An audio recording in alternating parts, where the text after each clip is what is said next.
Good morning. It is Tuesday, the 7th of July. I'm Maeve McMahon, and this is Europe Today, your morning digest of European news and analysis, live here on Euronews. Coming up, all eyes are on Ancara, where NATO leaders are gathering for a two-day summit. Under pressure from US President Donald Trump, who's en route, leaders will discuss ways to increase defence spending and address the issue of potential US troop withdrawals from Europe. We'll cross live to the summit to speak exclusively to the Dutch Defence Minister. Meanwhile, French hard-right firebrand Marine Le Pen will find out today whether she can run for the French presidency in next year's elections, as a Paris appeals court decides whether to uphold her embezzlement conviction. The 57-year-old National Rally leader has already run for president 3 times, finishing second to Emmanuel Macron in both 2017 and 2022. And on the pitch, Cristiano Ronaldo's World Cup dream came to an end at the hands of Spain last night in a rather dull game. But in a match that captured the world's attention, the Belgian Red Devils brought their A-game, thrashing the United States 4-1. All eyes were on the US striker Folarin Balogun, whose suspension had been lifted ahead of the match despite his red card in the previous round. We'll get the view from a former UEFA advisor. But first, to Ancara, where all 32 NATO leaders are meeting for their highly anticipated annual summit. Relations between the US President Donald Trump and his NATO allies have been fraught, as Washington has hit out over Europe and Canada's refusal to join the war in Iran.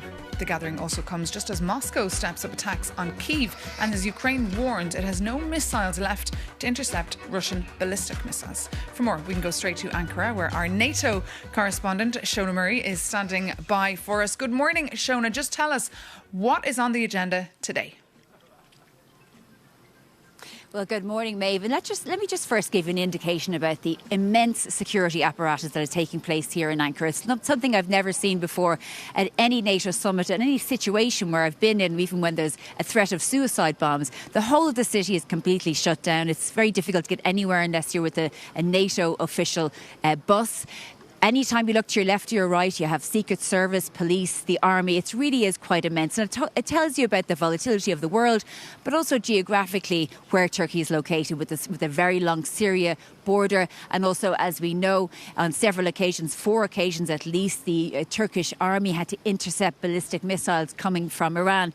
But just, I suppose, for a note of today, Donald Trump is on his route here to Ankara. He touches down around 3 o'clock. His first meeting will be with President Erdogan, the host of this summit. It is expected that there will be an announcement from Donald Trump that Turkey may rejoin the United States F-35 program. They were suspended from that a number of years ago for security reasons, but that really kind of goes along with the nature of today, because today is a day of announcements. The several hundreds of billions of dollars worth of defence spending will be announced to, of course, impress Donald Trump, because as we know, he's been railing against NATO allies for underspending for decades. And of course, we'll hear a lot about what Mark Rutte, the NATO Secretary General, is calling Trump's $1 trillion. That is $1 trillion of spending from Canada and Europe over the past 10 years since the first Trump administration. Now, I'm joined, of course, here live in Ankara by the Dutch Defence Minister. Minister, you also will have a lot of announcements today, over €3 billion. Definitely. We are delivering on our pledge of last year for the 3.5% extra spending, because we think it's very much needed. We have a war on our continent. So we are having different co-productions and coalitions and working together with countries such as Germany, Belgium, UK, making sure that we invest in marine ships, in air defence, in various different capabilities for ourselves. Indeed, and that has to happen because the United States has made significant announcements of withdrawing capabilities available to NATO. What harm do you think that has on NATO overall? I don't think it will do any harm, because I think that a strong Europe that is willing and able to deliver, to make sure that it invests in defense spending, it makes a stronger NATO. So I think that what President Trump is asking, it is not new. Previous presidents also asked the same thing about NATO members. Please step up. Don't rely on one ally, and I think that he's rightful to do so. And if you look at me, I'm the Minister of Defence in the Netherlands, and I think that I have to be responsible for the security and safety of my people within the alignment of the NATO. So it's very important that I also deliver, make sure that we invest, and make sure that we are a strong partner. And of course, this summit has been described by Mark Rutte as a crucial summit because of this. But would you say that this is really the start of the Europeanisation of NATO? Europe really taking control of NATO in some ways? Well, I think we should be able to be strong partners. That is the key. So the US will, of course, be one of the most important allies, such as Turquia, very strong armies, a lot of spending, but Europe has to deliver as well. So last year in The Hague, we promised a lot, but it's only worth those promises if you really deliver. So today I hope that I will see that from my colleagues, and colleagues who are not delivering, I will be talking to them as well, because we have to do this together, united. As you well know, we have a war on our own continent. We have an enemy facing us, Putin, and it's very important that we are also able to stand up. What we will hear from Donald Trump undoubtedly is his severe anger over what he says is NATO allies abandoning the United States when it comes to the war in Iran. Now, we know that Germany and the UK did give the US plenty of basing rights and access to military bases, but that doesn't really matter to Donald Trump. He is very annoyed with NATO. What do you expect from today? How will you respond? How will you placate him? Well, I think it's crucial that we all have a cool and calm head, because, we should be united. We have enemies against us, and those enemies fear us with reason, because united we stay strong. So whatever today and tomorrow will happen, you will hear from me only this message. We need to be united, we need solidarity, we need to deliver. Just stay calm and make sure that you do your job. In a word, do you think that the tide is turning in the war in Ukraine? Do you think that that's why Donald Trump is also being a bit more supportive, because he likes to back the winner? I don't know what the reason might be, but I think it's very important that we support Ukraine. You are completely right. There is a window, there is a momentum right now. And Ukraine is doing such a good job in standing firm, protecting, and also not only its own country, but the rest of Europe. So I hope that many other countries will also not only pledge, but deliver for Ukraine. The Netherlands has been doing so since the beginning of the war. We are in the top 3 or 5 countries in the world supporting Ukraine. And I hope to see many more colleagues adding up, making sure that they have the car productions on drones, the Pearl packages. I can continue. Well, exactly. We'll see an awful lot about it today. But Minister Zakarias, thank you very much for joining us on Euronews. And back to you in studio, Maeve. Thank you so much, Shona Murray there, and to your guest, the Minister of Defence for the Netherlands. And now we can head to France, where a Paris court is due to decide whether Marine Le Pen can stand in the 2027 presidential elections. It's a ruling with potentially far-reaching political consequences, and one being watched very closely here in Brussels, as she stands accused of misusing EU funds. For more, we're joined in the studio by our French correspondent, Maya Delaboum. So it's a big day for Marine Le Pen. Just remind us, what is at stake and what does this mean for her political career? Yes, Maeve, it's a big day for France today. We will know if Marine Le Pen can run in the next presidential election in 2027, so a year from now. And so today is really the verdict from an appeals court that will confirm a sentence that has already been imposed on her in 2025. If you remember, Marine Le Pen was sentenced to 4 years in prison, to a €100,000 fine, and most importantly, to a ban for her to hold public office for 5 years, which means she couldn't run.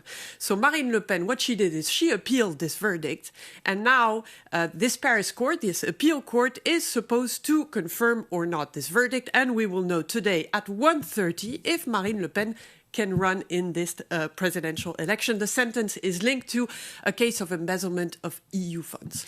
And if the decision goes against her, we know Jordan Bardella is waiting in the wings, right? Absolutely. If the verdict confirms that Marine Le Pen cannot run for the next presidential election, it really opens the way for Jordan Bardella, who is Marine Le Pen's political heir, or his protégé, let's say, who is very well positioned right now to really enter the race, and he's a very successful candidate. We have seen him very high in the polls. He's even, according to the latest poll, is having a slight lead over Marine Le Pen. He is seen clearly as the natural natural heir. But the problem is he's also seen as a very young candidate. He's only 30 years old and he's still very inexperienced. And this, by contrast, Marine Le Pen is clearly, we've seen her, as you said, entering the race 3 times. She's very experienced. She has been in politics for many, many years. She has taken the lead over the party since 2011. So she is the natural candidate. But we will see in the days to come, because we know this is imminent, that Jordan Bardella will probably announce his candidacy very soon. OK, all eyes on that hearing. The verdict will be read out at 1:30 Central European Time. Maida Laboum, thank you so much for that. But now, moving on, with the summer holiday season officially underway, the European Commission is scrambling to ensure the EU's new entry-exit system doesn't cause chaos at European airports. Ari Jacobianis takes a look at the latest Brussels headache. If you hold a non-EU passport, Brussels has a brand new welcome package for your next European summer holiday. The biometric entry-exit system was designed to log your face and fingerprints in around 70 seconds to catch overstayers. But try telling that to travelling families trapped in a sweating airport terminal. And as the holiday season peaks, the grand vision of smart EU borders has collided with a physical breakdown, risking the travel plans of millions. So welcome to the premium queuing experience. The automated network is now live across 29 European nations. And since the rollout, the digital net caught 40,000 border refusals and identified 1,000 security risks. To Brussels, these figures prove the database works by instantly flagging visa overstayers and fake documents. But here goes a problem. Biometric collection is triggering a systemic operational crisis. Industry lobbies report waiting times at border control reaching up to 5 hours during peak periods, and warn these delays put over 40 million arrivals and $45 billion of tourist spending at risk. This bottleneck hits just as European hubs prepare to handle 40 million more passengers than they did in May and June. So who's to blame for the chaos? It looks like national capitals failed to prepare. Many airports lack border guards, digital kiosks and basic infrastructure. And the rollout is a fragmented mess because some capitals bought the equipment while others struggle to do so. And the EU system forces guards to collect fingerprints from every first-time arrival, which in turn creates an instant dead stop at the gate. The European Border Agency Frontex admits the chaotic biometric registration could take up to 2 years to stabilize. But hey, look at the bright side. You now have roughly 700 days to practice your queuing technique and even enough time to learn a local language.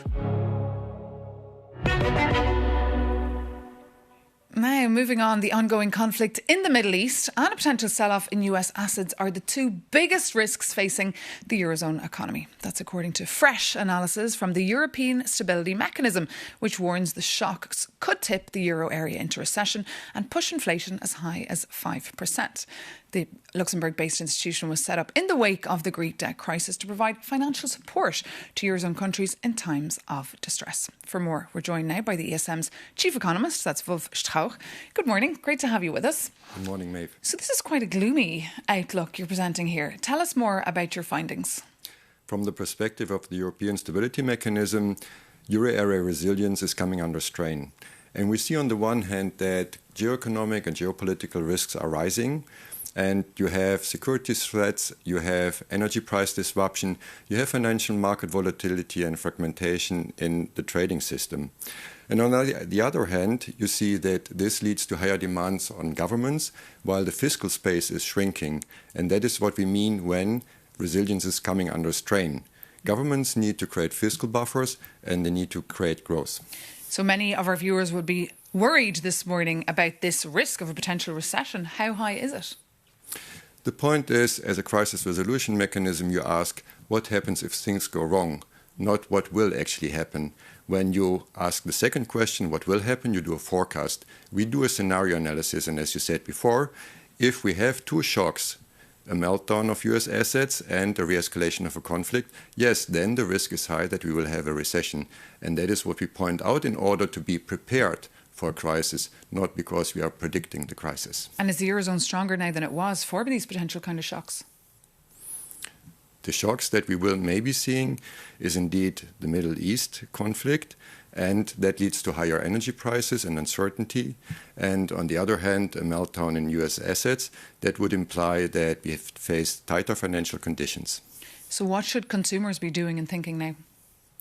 We think that governments mainly should be prepared, and that means that they have to get growth going. And that will help also the consumers. And just finally today in Ancara, billions are being pledged for defence. Can European countries afford this? Well, European countries could create a win-win situation here. And we have looked in depth into the defense spending. And when you actually create a situation where defense spending spills over into the civilian economy, then you can recover 53 cents for each additional euro spent through taxes and higher growth. OK. Wolf Strauch, Chief Economist at the European Stability Mechanism, thank you so much for coming into us and being our guest. But now it is time for the FIFA World Cup segment.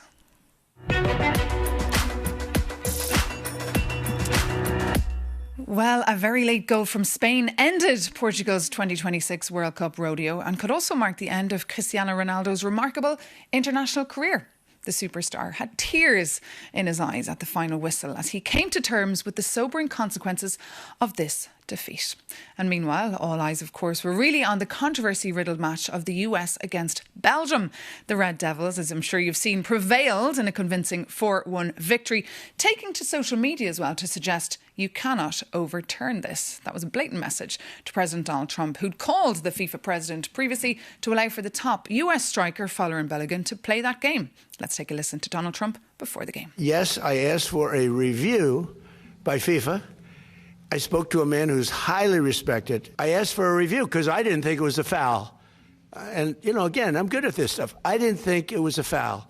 I thought it was two great athletes that crashed into each other and got entangled. That was not a guy punching somebody in the face or anything that, you know, would be different. Now, in the end, Folarin Balogun played but did not score. But the decision to exempt the US striker from the one-match ban after his red card against Bosnia-Herzegovina did create an international outcry from the European Football Association, UEFA, and also the EU Commissioner for Sports, Glenn Michailif. For an expert view, we spoke to William Galliard, the former UEFA President Advisor. It's completely against the rules and the status of FIFA, not only because there is obvious political interference in the decision that should have been made by an independent body within FIFA, and that is quite a scandal, frankly, but also because it violates all the rules. The fact that FIFA accepts the fact that the President of the United States can interfere and decide about the game, about the tournament, about the management of FIFA is completely unacceptable. Definitely, the fairness of this competition is threatened. And meanwhile, tonight, the final two spots in the quarterfinals will be fought out between Argentina and Egypt, and also Switzerland against Colombia. Enjoy the games, because that does bring this edition of Europe Today to an end. Thank you so much for your company. As always, if you have any views on any of the stories we're covering for you here, europetoday@euronews.com. That is our email address. But thank you so much for tuning in. Have a lovely morning and see you very soon on Euronews.